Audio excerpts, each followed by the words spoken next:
Wajah min aqsal madinati rajulun yas'a, lelaki yang disebut dalam ayat ini dalam surat Al-Baqarah yang bernama itu adalah Habib An-Najjar, sebagaimana diriwayatkan oleh Abdul Razzaq wa Ibnu Abi Hatim an Qatadah.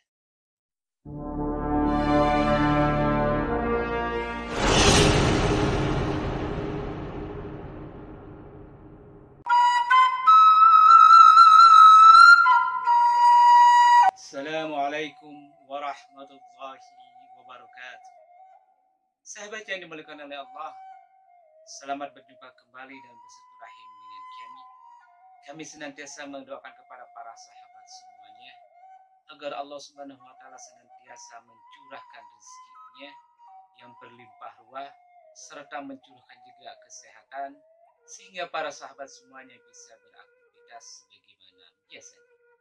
Sahabat yang dimuliakan oleh Allah, pada ngaji akal sehat dan akal selamat ini kami mendapatkan pertanyaan dari sahabat kita yang berasal dari Garut, itu bernama Ustaz Khalid. Beliau menanyakan, Ceng, apa makna daripada surat Yasin dan apa hikmah yang bisa kita petik dalam kehidupan sehari-hari? Ini dari sahabat kita yang berasal dari daerah Garut. Beliau menanyakan tentang makna daripada surat Yasin dan manfaatnya bagi kita semua. Sahabat yang dimuliakan oleh Allah, kalaulah kita meminjam istilah yang disampaikan oleh Guru Agung Syaikhul Akbar Ibnu Arabi dalam kitabnya Futuhat Makkiyah, kemudian beliau terapkan dalam tafsirnya, tafsir Syaikhul Akbar Ibnu Arabi, bahwa kata surah dalam Al-Quran itu pertama ditulis dengan huruf sin, berarti sin, waw, ro, dan sa, sehingga dibaca surah atau surat. Adapun yang kedua ditulis dengan huruf shod, itu berlafalkan shod, waw, ro, ta, dibaca surah. Adapun surah atau surat, kalau kita lihat dalam kamus ya, surat minimal berarti kan sebuah surat, artinya berisi dengan tentang tulisan, tentang narasi. Adapun kalau sudah maknanya adalah dengan kata shod, surah, berarti artinya adalah gambar. Oleh Guru Agung Syaikhul Akbar Ibnu Arabi dalam Futuhat Makkiyah, dalam membahas Asrarul Ahruf, bahwa ketika huruf sin itu ditulis dengan huruf shod, maka akan melahirkan sebuah gambaran visualisasi di dalam akal manusia ketimbang ketika ditulis dengan huruf sin yang berartikan adalah surat. Dan memang kalau setelah kami amati itu antara kata surat dan kata surah itu memiliki makna yang sangat jauh, yang sangat signifikan, bahkan kalau kita mengkaji dengan ilmu semantik.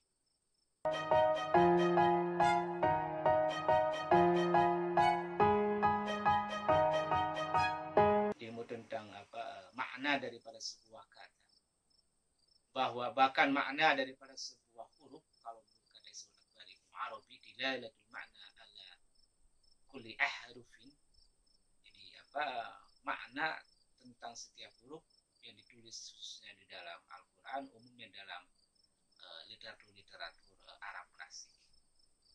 Kalau shod artinya kita dengan surah gambar, berarti ketika bicara tentang surat Yasin, surah Yasin, berarti itu mengilustrasikan tentang daripada isi Yasin tersebut, isi daripada surat Yasin tersebut, gambaran tentang Yasin. Kalau kita pakai kata surah Al-Baqarah, berarti gambaran tentang Baqarah. Ya, kalau Baqarah mungkin secara bahasa artinya Baqarah adalah sapi.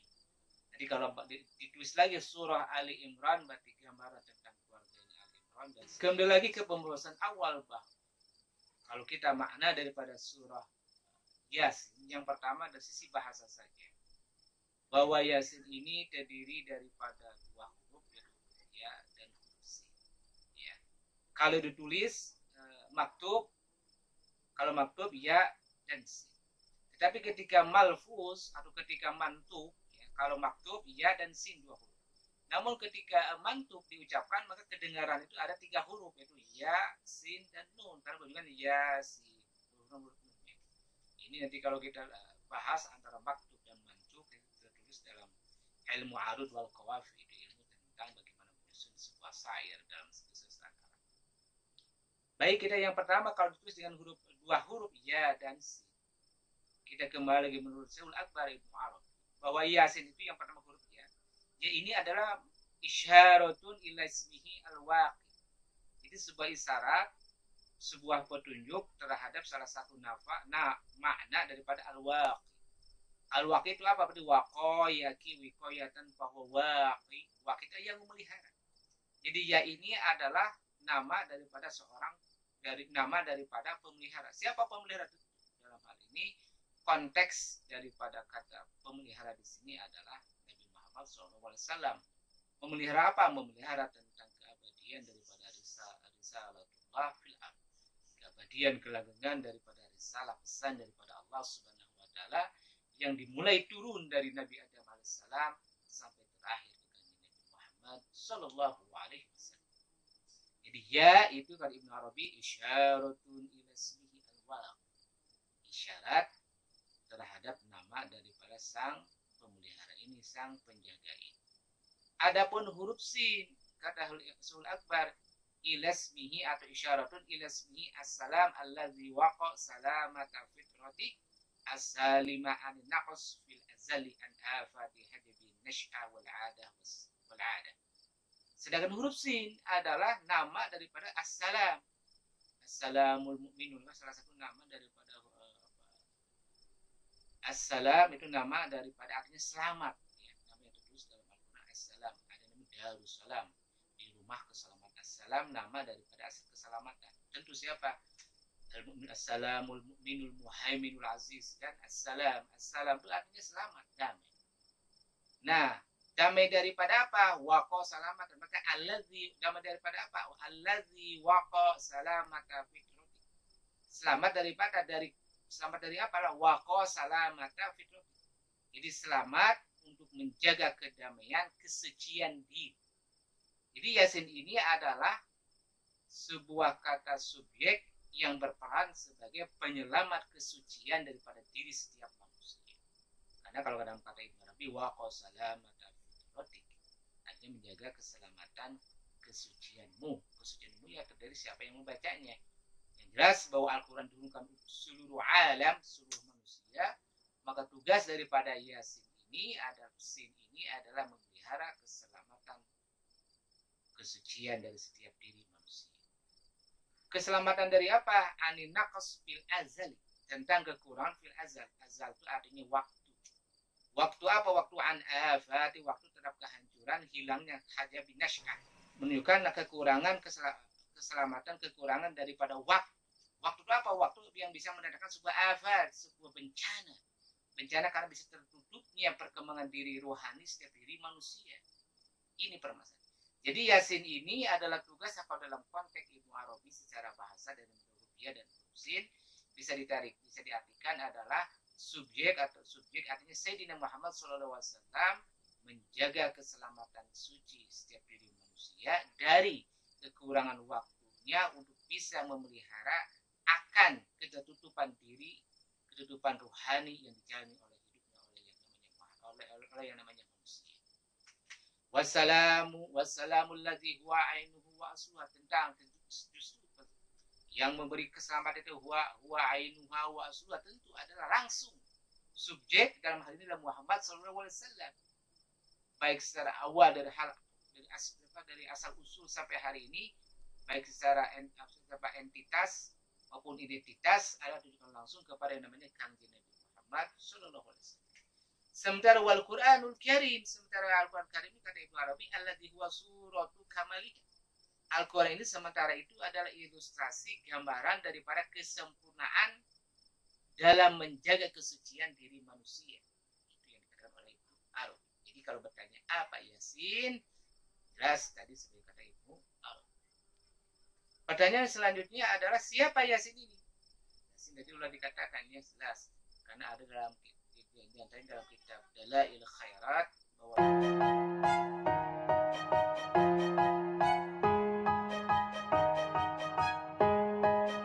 sahabat yang dimuliakan oleh Allah. Jadi siapa yasin ini adalah sebagaimana saya tegaskan, sebagian juga ada tertulis dalam kitab Dalail Khairat, itu salah satu daripada nama Kanjeng Nabi Muhammad Sallallahu Alaihi Wasallam. Kemudian bahwa Yasin ini yang paling menarik adalah sebagaimana dikatakan oleh Syaikhul Akbar Ibnu Arabi dalam tafsirnya, فَلَعَلَّكَ ذَلِكَ لِأَنَّ حَبِيبًا الْمَشْهُورُ بِصَاحِبِ يَاسِينَ آمَنَ بِهِ قَبْلَ بِعْثَتِهِ بِسِتِّ مِائَةٍ سَنَةً وَفَهِمَ سِرَّ نُبُوَّتِهِ.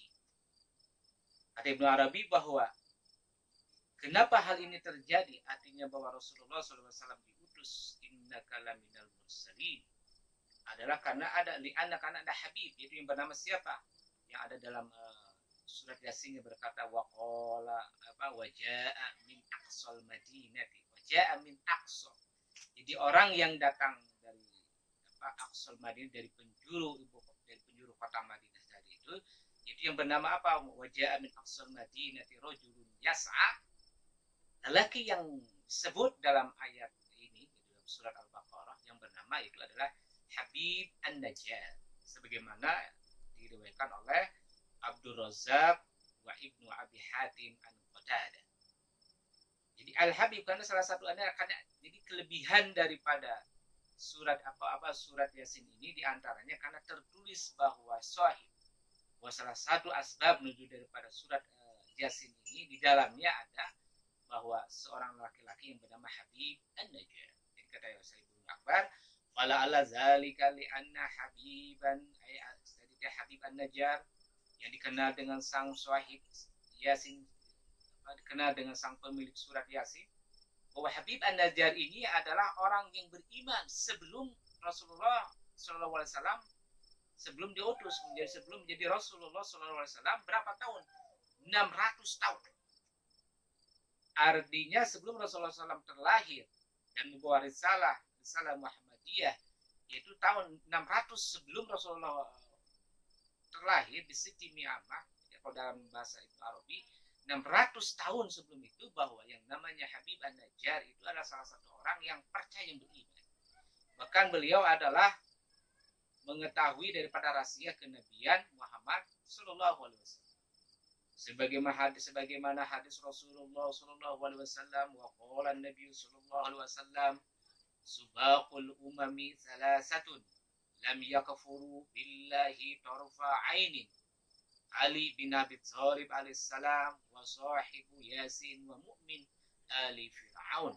Dari hadis ini sebagaimana dinukil oleh Syaikhul Akbar Ibnu Arabi dalam tafsirnya mengatakan bahwa orang-orang yang awal, orang-orang yang terdahulu, bangsa terdahulu, itu ada 3 orang yang sama sekali belum yakfur, belum kafir, belum menolak tentang keberadaannya Allah Subhanahu wa taala sekalipun setitik,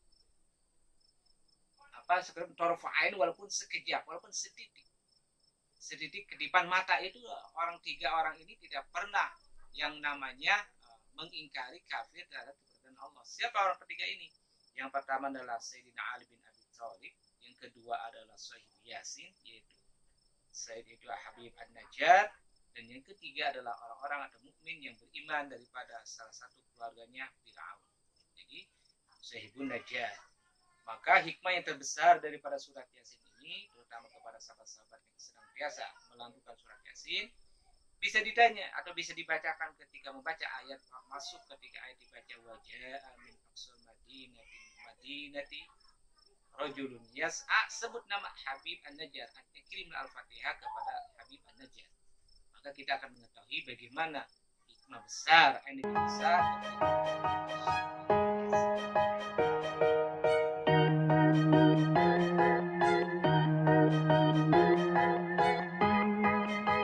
sahabat yang dimuliakan oleh Allah.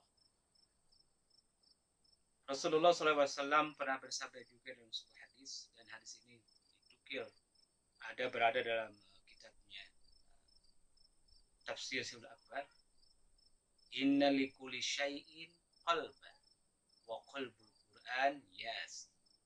Segala sesuatu itu ada hatinya, ada pusat. Wa qalbul Qur'an, sementara jantungnya Al-Quran itu adalah napasnya Al-Quran yang bisa menghidupkannya Al-Quran dari senantiasa hidup, yaitu surat surat Yasin. Al-Quran Yasin. Maka wajarlah kepada sahabat-sahabat yang senantiasa mengamalkan melantunkan surat Yasin dalam setiap saat maupun dalam setiap satu pekan satu kali minimal, ini akan mendapatkan sebuah keberkahan dan juga cukup besar. Bukan artinya bahwasanya kepada sahabat-sahabat yang lain mungkin mengutamakan surat Yasin daripada yang lainnya. Yang pasti setiap surat daripada surat yang ada dalam Al-Quran memiliki hikmah yang besar dan ilmu yang besar, termasuk diantaranya adalah salah satu surat Yasin. Yang mana surat Yasin ini sebagaimana Rasulullah SAW bersabda dan ditulis oleh Sul Akbar Ibnu Arabi dalam kitabnya yang berbunyi sekali lagi, inna likulli syai'in qalban. Segala sesuatu itu ada jantungnya. Wa qalbul Quran, jantung Al-Quran Yasin. Sahabat yang dimuliakan oleh Allah, kapan kita harus membaca Yasin? Ini kapannya, kalau masalah waktu tidak terbatas ya. Yang pada intinya adalah di mana kita mendapatkan keluasan waktu, keluasan hati, keluasan tempat dan sebagainya. Maka silakanlah lantunkan dan baca surat Yasin. Dan lebih daripada itu, bagaimana memahami surat Yasin ayat demi ayat, kata demi kata, sehingga kita betul-betul bisa menemukan butiran berlian yang disingkap yang ada di dalam surat Yasin. Sehingga kenapa dalam surat Yasin ini disebut salah satu nama orang yang telah beriman kepada Rasul kenabian sebelum jauh Nabi Muhammad SAW lahir, itu hampir 600 tahun sebelum Rasulullah Muhammad SAW mendapatkan kewahyuan, beliau telah beriman. Itu yang bernama Habib An-Najjar. Jadi kapan saja. Adapun bagaimana membaca surat Yasin ini? Artinya kalau kita bisa membuka sedikit lebih naik ke atas ya. Kalau kita telah memahami bahwa Yasin ini adalah wujud daripada salah satu Nabi Muhammad SAW, lebih daripada itu bagaimana kita menemukan yang namanya Muhammad dalam diri kita, dalam diri setiap manusia. Tentu bahwasanya Muhammad SAW yang terlahir di Makkah dan terlahir di Madinah, ini yang sering kami katakan beberapa kali bahwa Allah Subhanahu wa Ta'ala membuat namanya pilot project, membuat sebagai perumpamaan, sebagai contoh, dan jadi diturunkan Rasulullah SAW di Makkah dan terakhir adalah di Madinah, itu sebagai salah satu contoh langsung untuk membuktikan, untuk membumikan namanya risalatullah, pesan daripada Allah ke bumi, sehingga dia benar-benar bisa disosialisasikan ke makhluknya, terutama ke manusia. Maka Allah membuat contohnya, adanya Muhammad. Maka jelas dalam pesan Al-Quran juga, laqad kana lakum fi rasulillahi uswatun hasan. Artinya dalam diri namanya Muhammad SAW itu terdapat contoh yang baik. Nah, contoh itu yang ada berada di luar saja, kita bagaimana mendapatkan contoh yang di luar itu masuk ke dalam. Artinya bagaimana hidup nilai-nilai Muhammad yang dalam diri ini kita hidupkan. Betul-betul kita bisa menginternalisasinya, bahkan bisa mengaktualisasi dalam kehidupan sehari-hari pesan-pesan, nilai-nilai daripada keagungan Muhammad SAW. Bahkan jauh daripada itu bagaimana menemukan Muhammad yang batin, yang ada dalam diri. Yang dalam bahasa Al-Quran disebut dengan laqad ja'akum rasulun min anfusikum. Telah datang Rasul dari diri. Nah, Rasul ini ya tadi, setelah kita mengenal Muhammad dan Rasulnya di Makkah dan Madinah, carilah selanjutnya wahai sahabat Rasul dalam diri, sehingga kita bisa berinteraksi, bisa berkomunikasi kapan saja. Kita tidak terputus karena Muhammad telah selesai menyiapkan risalahnya. Tapi kita pada hari ini juga kita akan bisa berkomunikasi, berkelanjutkan bagaimana Muhammad SAW menyampaikan basyiran wa nazira. Karena tugas Muhammad, tugas Rasul cuma dua, yaitu bagaimana basyiran, memberi kabar yang baik, wa naziron, dan memberi peringatan.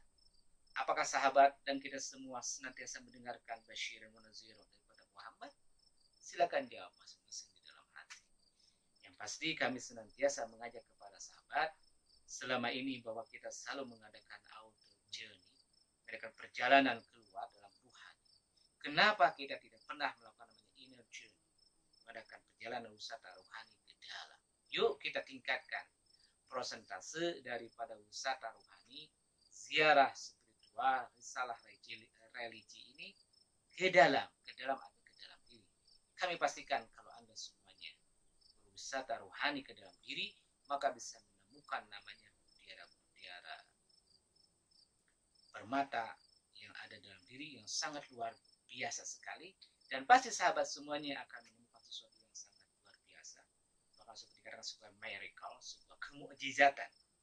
Sekali lagi, kami semoga senantiasa berdoa kepada Allah Subhanahu wa taala dan para rasulnya membukakan tabir-tabir ruhani sehingga kita bisa memasuki, menapaki daripada tangga ruhani secara jauh, setiap step by step, setiap langkah demi langkah. Dan itu yang kita harapkan, bahwa setiap penambah umur, setiap berjalannya waktu, hendaknya nilai ruhani itulah naik.